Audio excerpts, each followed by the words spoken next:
Hi everyone, Jason Camps here from C Squared Racing, and today I wanted to talk to you about how we get drivers out of Indy cars now that we have the Aeroscreen in place.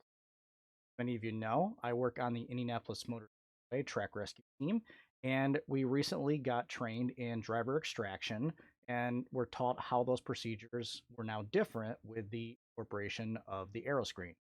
In 2020, IndyCar introduced the Aeroscreen to help prevent debris from making contact with the driver's head. This could either be from just driving over things while on track and having a car in front of you kick something up at you, or it could be from debris that gets tossed around during accidents. After already preventing a number of potentially serious injuries, it's quickly become apparent that the introduction of the Aeroscreen has been a huge success. But while the driver is protected inside the car, what happens when the driver needs help getting out of the car? Driver extraction is something that Trek Rescue personnel train for regularly, but with the new Aero screen, it's made existing procedures difficult to execute. This means we needed to learn a new process for helping the driver get out of the car. For example, in the case of a fire beneath the car, the Aero screen can actually act like a chimney, directing heat right at the driver. If the driver is unable to escape from the car, the recommended procedure is now actually to turn the car onto its side to redirect the heat flow while firemen extinguish the fire. Once the fire is out, the car can then be set back down and the driver can be extracted normally. What people may not realize is that the aeroscreen cannot be removed or raised like a fighter jet canopy. It's permanently fixed to the structure of the chassis. In fact, it's the strongest part of the chassis. That means that truck rescue personnel have to work around it. The driver's cockpit is very small, optimized both for safety and for aerodynamics. There's very little room around the driver's head, torso, arms, or legs. A head surround protects the driver's head from moving around too much during a crash and also supports it during high G cornering. This head surround and the steering wheel must both be removed in order for the driver to escape. If a driver is unable to get themselves out of the car without help due to an injury, medical event, or some other condition, truck rescue personnel must have a way to get them out. One new tool that we have is the shoehorn. The shoehorn is a special board that acts just like a regular shoehorn, and that we can wedge it beneath the driver, and then, with the help of built-in straps, we can lift the driver out in a manner that keeps their body stable. If a driver is injured, the last thing you want to do is make that injury worse while getting them out of the car. Keeping the body and head stable are critical. Now let's take a look at some video from when the truck rescue team in Indianapolis Motor Speedway was trained in the new procedure. You should be aware that these were the first walkthroughs for the team, and as such, they were very deliberate and slow. During an actual race, we'd be able to get the driver out of the car much more quickly. A slow walkthrough does, however, make it easier for me to show and explain what's going on. Okay, so this was filmed on my cell phone, which is why you have the vertical aspect ratio, but we have a member of the AMR INDYCAR medical team sitting in the car right now, essentially being our crash test dummy. And she went through a number of these different scenarios so that we could all get a chance to practice this and walk through. Now, the first thing that's going to happen is you see there's a number of people all around the car. And the first thing that's going to happen, and this is what they're doing right here, is getting the belts undone and getting them away from the driver as someone stabilizes the head. And then somebody will undo two clips on either side of the head surround, and that will allow them to lift that out. Until that head surround, you see the person is doing it right now. Undoing the two clips. It's still difficult to see because the halo is in the way. But they are undoing two little clips that are near the driver's hands, and they will pull that head surround out, just like that. Now that gives us access to the driver's shoulders. And again, we get those belts out of the way, throw them up over the roll bar so that we have clearance. And now we're going to bring in the shoehorn.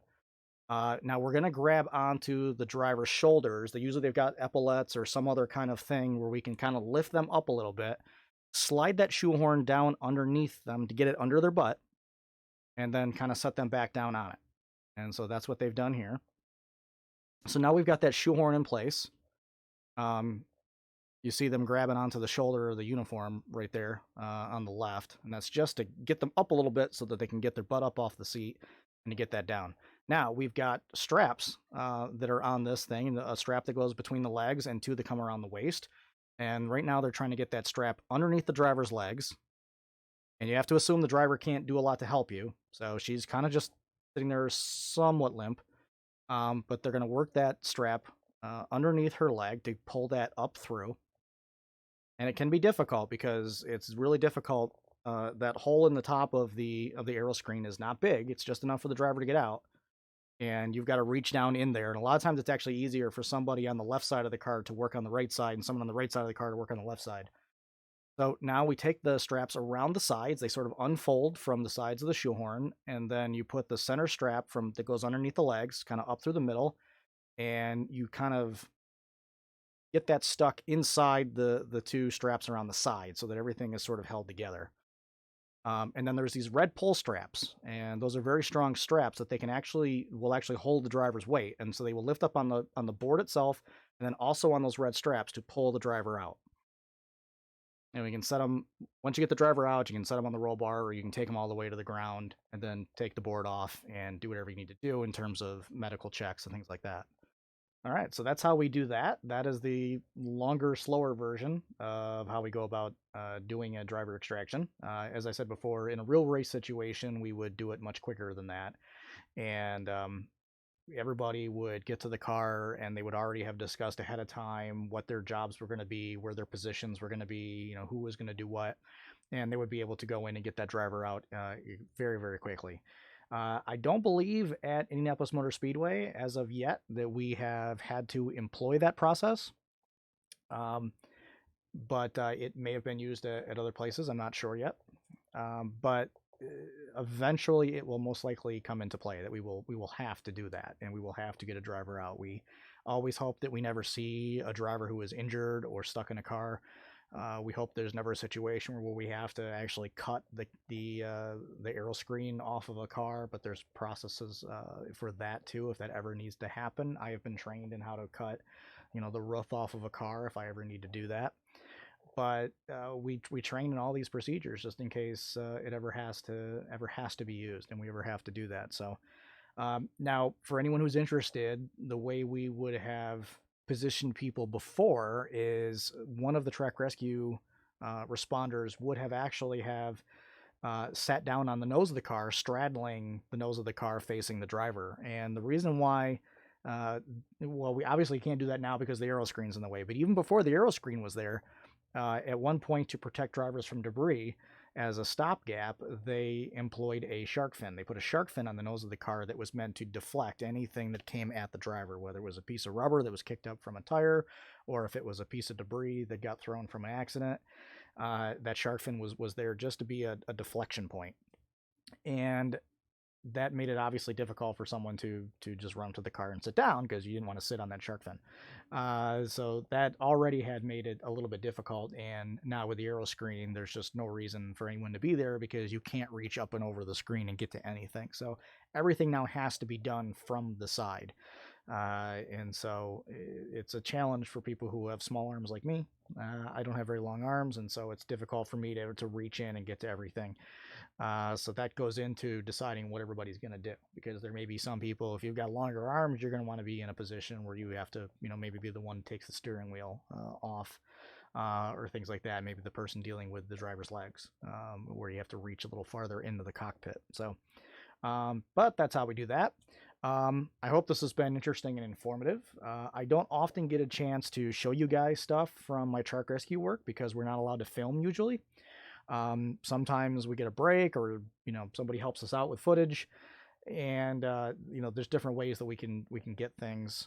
Maybe we can find some things that are publicly available online already that we can just talk to, but it's difficult usually for me to capture footage in real time of anything I'm doing because I'm not permitted to film during events and when I'm on the job. So because this was training that was done at the beginning of a day before anything really got going, they seemed like they were okay with us filming. Everybody was taking videos. So I said, well, I'll go ahead and record it for the YouTube channel. So I'm glad that I could show you guys this. And, on an actual race broadcast, when something happens, a lot of times you can't see because people are around the car, or the broadcaster sometimes don't want to show anything if they think a driver might be injured. So this is really kind of a rare opportunity where you can see what that process looks like right up close from somebody. So even if it's just my cell phone, I always try and get footage a little more professionally, but sometimes all you have on you is a cell phone. So I hope that was okay. I hope everybody got a chance to could see what was going on. If you don't, if you have any questions about this video or about anything else that we do on Track Rescue, or even just about becoming a truck rescue fireman or EMT or anything like that, by all means, shoot us a question in the comments below the video. I do try and read all the comments. I respond a lot of times. I love hearing people's feedback on the videos. I love hearing people share their own stories that might be relevant to what the topic of the video was. It's always great. I always enjoy reading them. I always enjoy getting responses. So if anybody has any questions and they want to go deeper into this topic or any topic on any of our videos, by all means, shoot us a comment, ask questions, and we're more than happy to engage. If anybody wants to see more of me personally, one of the reasons why we haven't been putting out as many YouTube videos, besides the fact that we're trying to improve the quality of the videos, and of course that takes longer, so we can't produce them quite as often if we want to do bigger topics and bigger productions. But I'm also splitting my time now between YouTube and Twitch. And if anybody wants to check me out on Twitch, I can be found at twitch.tv/JasonCamps. Now, what's on our Twitch channel isn't necessarily all motorsports. It's mostly me just doing gaming and things like that.